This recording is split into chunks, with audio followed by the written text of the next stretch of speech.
military might, an affluent economy, a culture vibrant with artistry and imagination, all lay forgotten for centuries, awaiting discovery by one adventurous enough to look. The discovery of the Assyrian Empire revealed much about ancient civilization, including peoples like the Sumerians and the Hittites.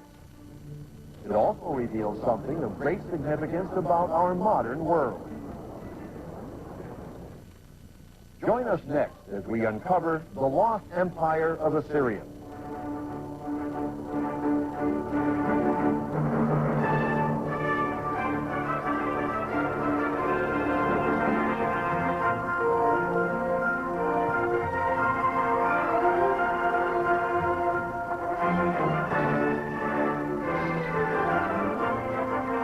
This week on The World Tomorrow, Richard Ames. Ancient Mesopotamia was the cradle of civilization, home to the Akkadians, the Sumerians, the Babylonians, and the Assyrians. They founded societies that date back to the beginning of recorded history. They are long gone now. Some of these ancient civilizations disappeared so completely that at one time, historians doubted they ever existed. They assumed they were biblical myths and legends, figments of some ancient chronicler's imagination. This week on The World Tomorrow, we'll rediscover the lost empire of Assyria. Today we know, beyond all doubt, that these ancient people were real. How they were rediscovered is a fascinating story. What their discovery meant is perhaps even more significant. Mesopotamia means between the rivers, the part of the Middle East that lies between the Tigris and the Euphrates. Most of the land is today part of the nations of Syria and Iraq. Southern Mesopotamia is semi-desert, but when the waters of the Tigris and the Euphrates are tapped for irrigation, the soil produces an abundance of crops. It was here less than 6,000 years ago that mankind first developed a settled and literate society, the basis of civilization today. Recently, The World Tomorrow was given rare permission to send a camera crew to videotape the actual sites of these ancient societies. The ruins of many of these cities still dot the Mesopotamian plain. Each of the ancient civilizations of Mesopotamia flourished for a while, but all eventually declined. Slowly, the desert reclaimed once carefully tended fields.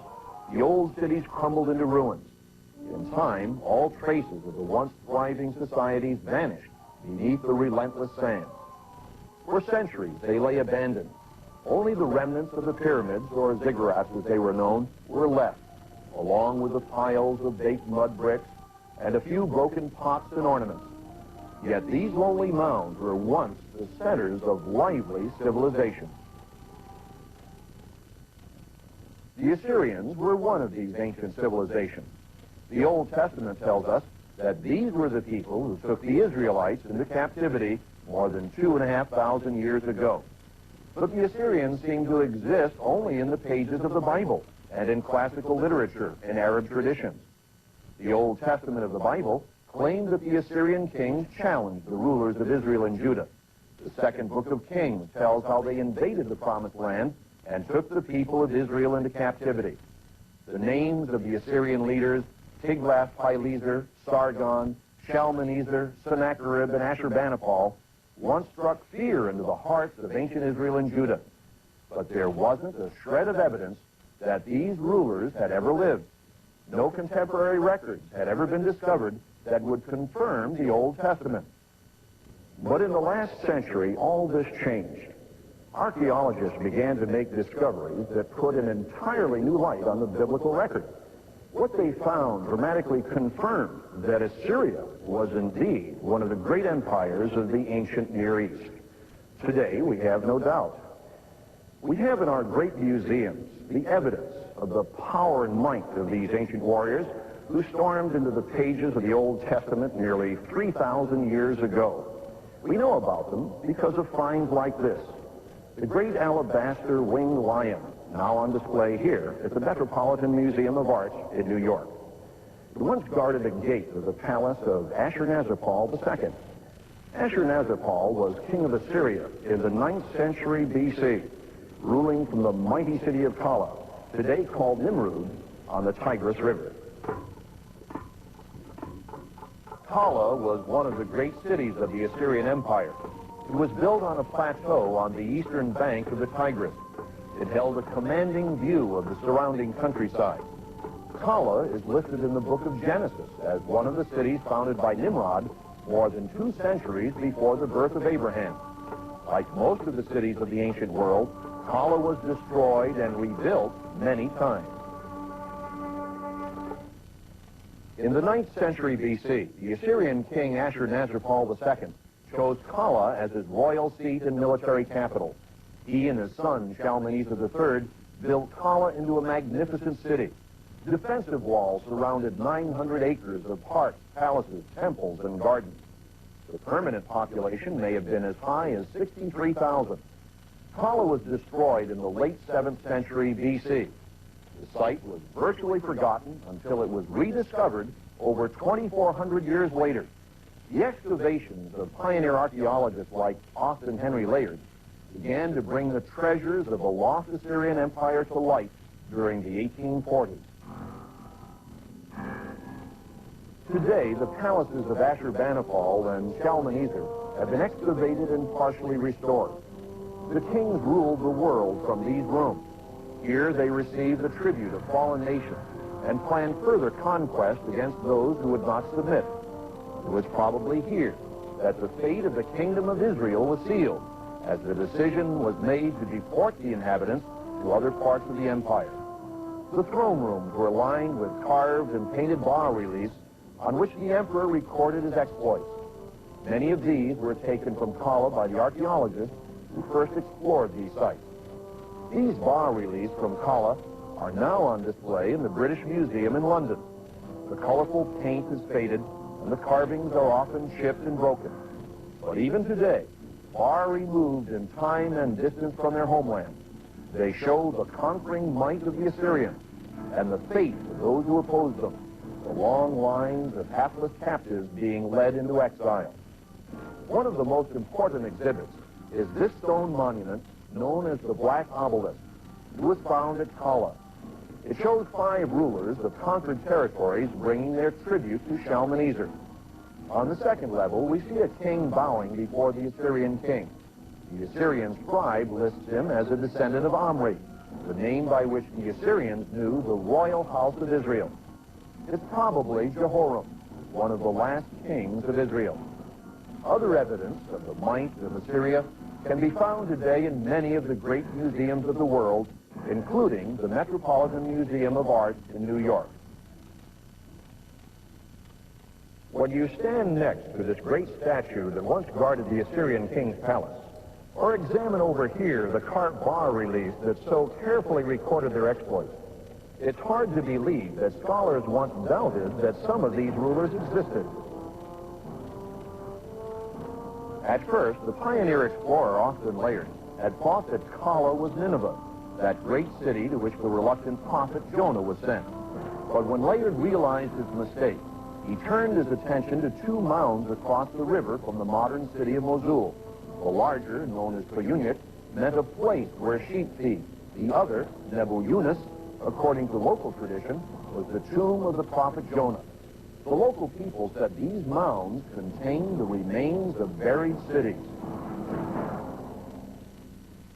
Others had explored the mounds and found nothing on the surface. But in 1847, Austin Layard began to excavate the mound of Puyunyik and almost immediately was successful.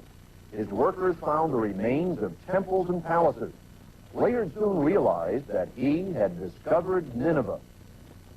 He found the remains of a large city with defensive walls, more than 7 miles around, enclosing an area of 1,800 acres, huge for a city of that time in history.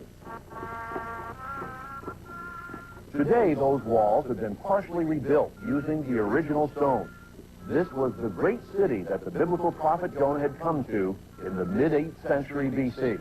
He warned the inhabitants of Nineveh that God would overthrow their city unless they changed their ways. We know from the Bible that the people did change from their violence and evil ways, and the city was spared in Jonah's day. Then later on, Nineveh eventually replaced Calah as the capital of the late Assyrian Empire. Sennacherib, the Assyrian leader who besieged Jerusalem in the time of the prophet Isaiah, built himself a great palace here. Today it's in ruins. Although many of the great bas-reliefs are in the British Museum, the ruined throne room still contains the shattered remnants of this great king's authority and power. Sennacherib's grandson, Ashurbanipal, also built a palace in Nineveh.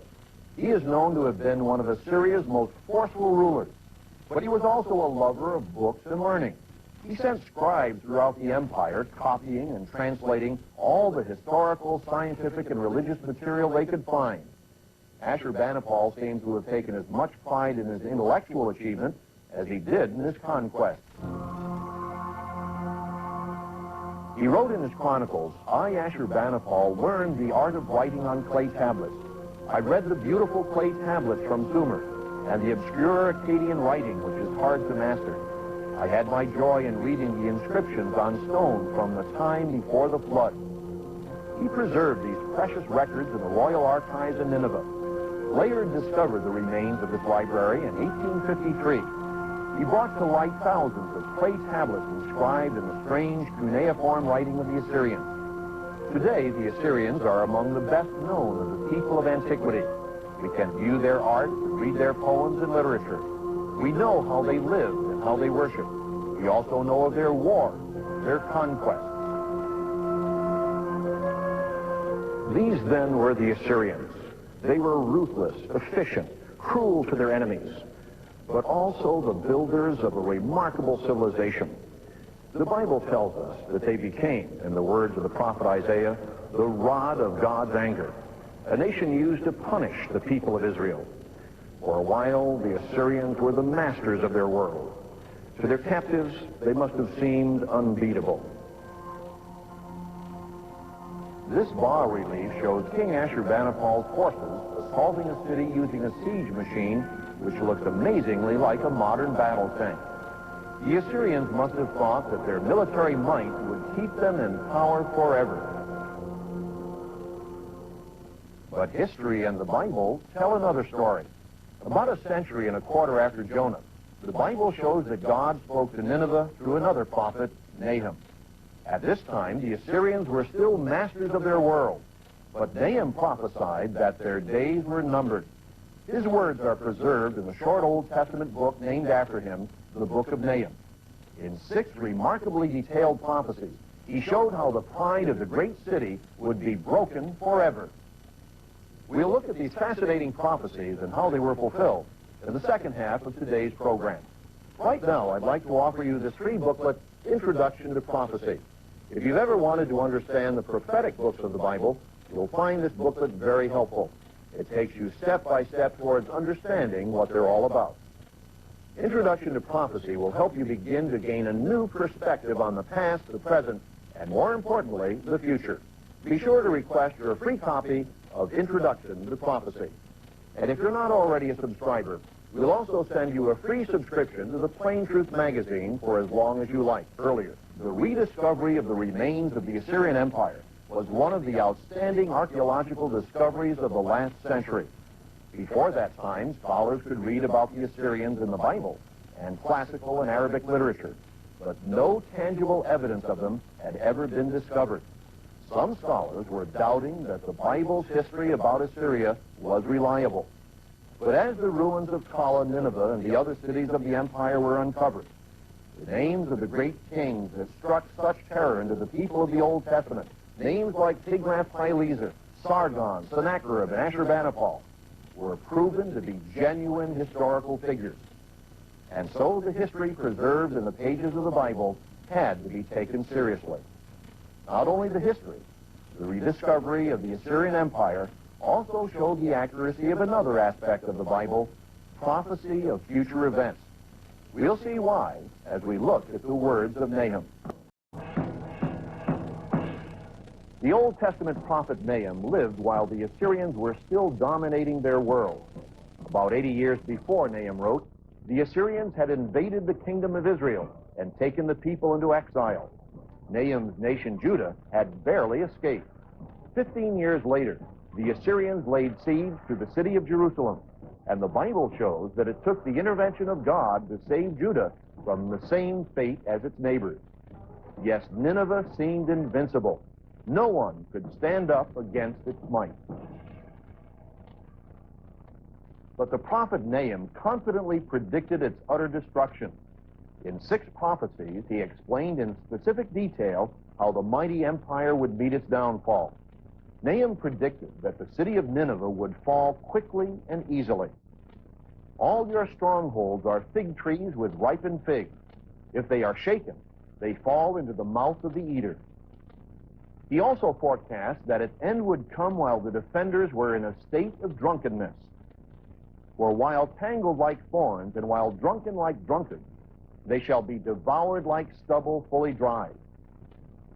Thirdly, Nahum showed that a flood would contribute to Nineveh's downfall.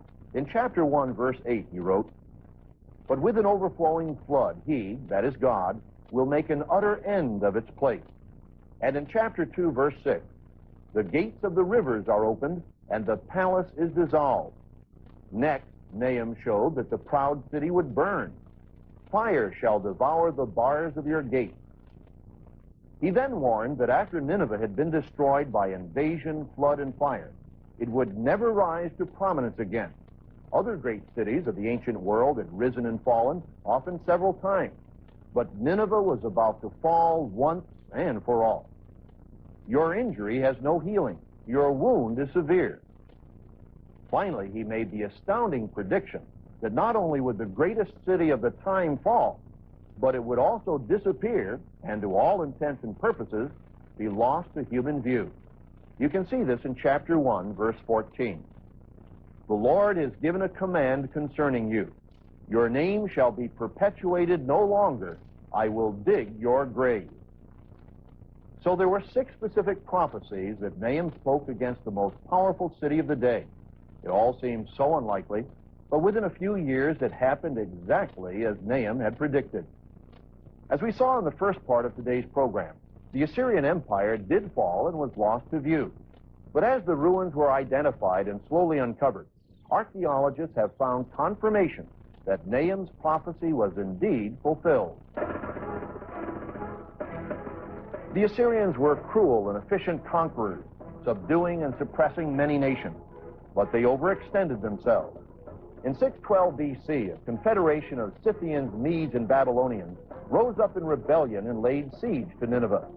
The city was heavily fortified with defensive walls, and it should have been able to withstand the siege, but it fell after only 3 months. Lesser cities had been able to hold out for years, but Nineveh fell to its besiegers suddenly and dramatically, like an overripe fig falling from the tree, just as Nahum had predicted. Why did Nineveh fall so quickly? The classical Greek historian Diodorus of Sicily wrote that the defenders camped outside the main walls became overconfident.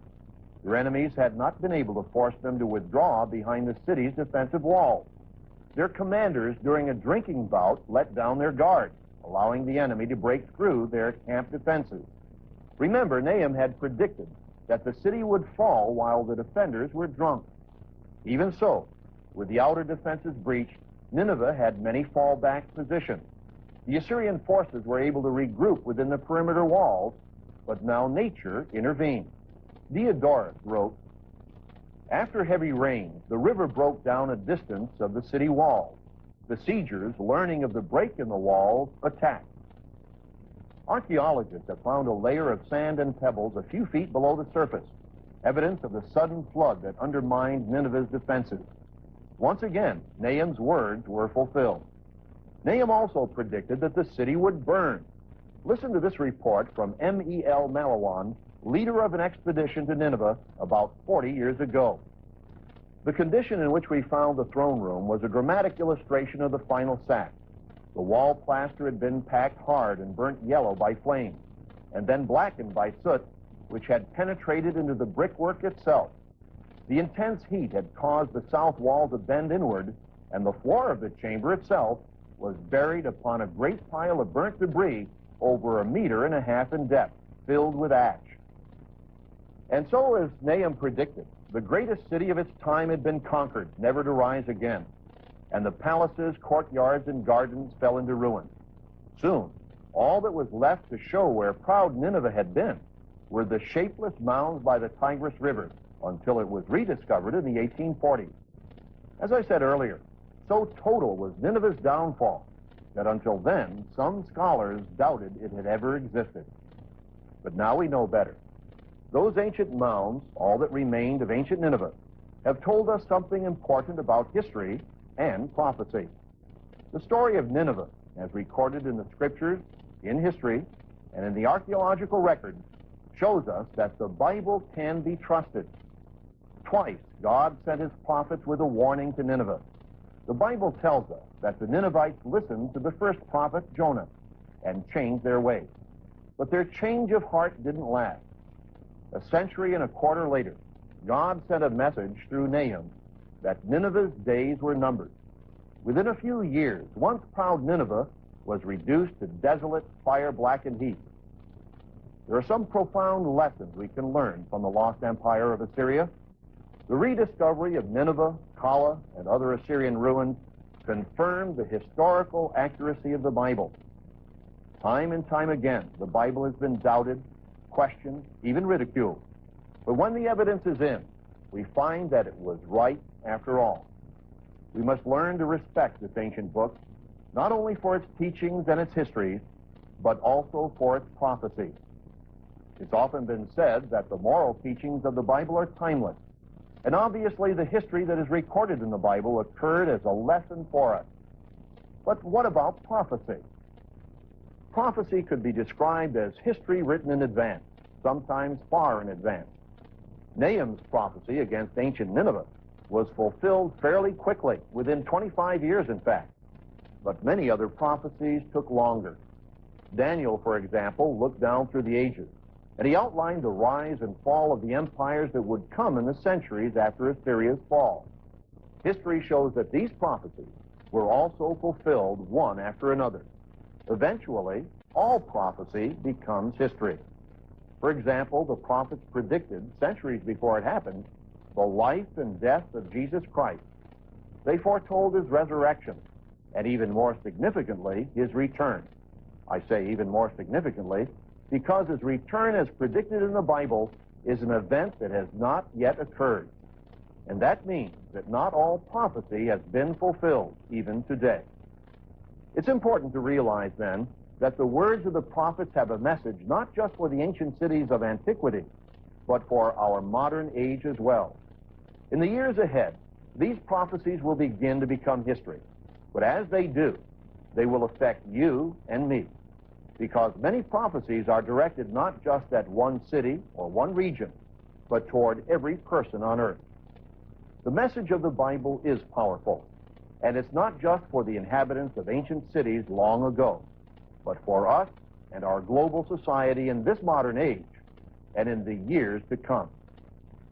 To help you better understand prophecy, I'd like to offer you today's free literature, this booklet, Introduction to Prophecy, and the Plain Truth magazine. This informative booklet is designed to help guide you through the first steps in understanding prophecy, even if you've never really read the prophetic books of the Bible before. Today's free literature, this booklet, Introduction to Prophecy, and the Plain Truth magazine. We hope to see you again at the same time. Thanks for being with us today. I'm Richard Ames for The World Tomorrow.